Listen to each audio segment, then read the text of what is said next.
Itong write-up ko, ang title niya, Ang Pag-ibig Parang Taxi. Ang pag-ibig parang taxi. Magsisimula kang hopeful. Hopeful na may papara agad. Na makakasakay ka kaagad. Kasi bakit naman hindi? Maraming taxi sa kalsada. At hindi ka naman pangit na pasahero. Tiwala kang may darating at isasakay ka at sabay niyong aabutin ang pangarap mong mapuntahan. Magsisimula kang mataas ang standards. Gusto ko ng bagong taxi. Gusto ko yung mukhang mabilis. Ayoko ng pinaglumaan. Ayoko ng gusgusin o yung tipong walang maintenance. Ang ganda-ganda ko eh. Deserve ko yan. Magsisimula kang puno ng pag-asa, matayog ang pangarap.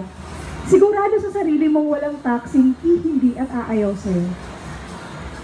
Pero tulad ng lahat ng bagay na nagbabago habang tumatanda ka, unti-unting babasagin ng panahon ang lahat na yung mga pangarap. 5 minuto, 10 minuto. Bakit kaya wala pa? Dadaan-daanan ka lang ng mga taxing may laman na mga pasaherong masaya, ngingiti-ngiti pa. Hanggang tingin ka na lang sa mga taxi na pasok sana sa standards mo, yun lang ay naunahan ka ng iba.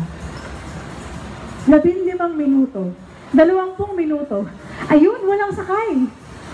Paglapit niya, makikita mo, ay, luma pala, gas-gas na, wag na lang pala.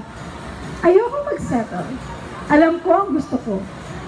Sige ho, kuya, umalis ka na, hindi ikaw ang hinihintay ko.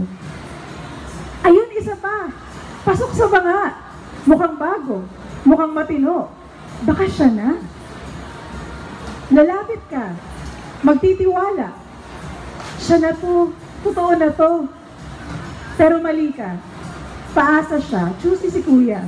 Ayaw ng metro. Ang layo kasi, ma'am. Traffic kasi, wala yan sa ruta ko, shit, excuses. Umalis ka na lang.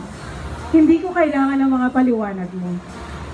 Kalahating oras, mag-iisang oras. Asa na siya? Ang sakit na ng paa ko, ang bigat na ng dala ko, pawis na ako, lusaw na ang makeup ko. Anong petsa na? Napapagod na ako. Kakaalok sa sarili ko sa hayop ng mga taxi yan para lang hindian at iwanan. Sino sila para hindi ako tanggapin?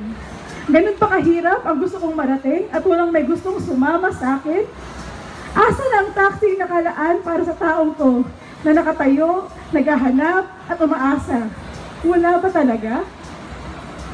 Mahirap maghintay sa mga bagay na matagal dumating. Pero mas mahirap maghintay sa mga bagay na hindi mo alam kung mangyayari nga ba. Magsisimula kang may pag-asa, pero dudurugin ka ng katotohanan. Mga pilyong taxi, mga taxing paasa, mga taxing parang hindi din nakikita. Sana kaya kong sabihin na sa lahat ng pagkakataon, may darating at susundong taxi sa'yo. Pag sinuwerte ka, oo, may papara. Pag sinuwerte ka, babalikan ka ng lumang taxi na hindi mo pinatulan, pero wala ring ibang isinakay. Pero sa mga walang napala, kakahintay at kakahanap ng taxi, sa kinatagal-tagal nilang nagtayo, nagpustura sa gilid ng kalsada, anong pwede kong sabihin? Hindi mo tansya ang traffic. Hindi mo tansya ang buhay. Huwag mo agad isipin na may pagkukulang ka. Ganun lang talaga ang kalakaran. Gawin mo na lang ang makakaya ko. At kung wala talagang taxi na papara sa'yo, okay lang yan. Hindi lang naman taxi ang pwedeng maghatid sa'yo sa pangarap mong mapuntahan. Thank you.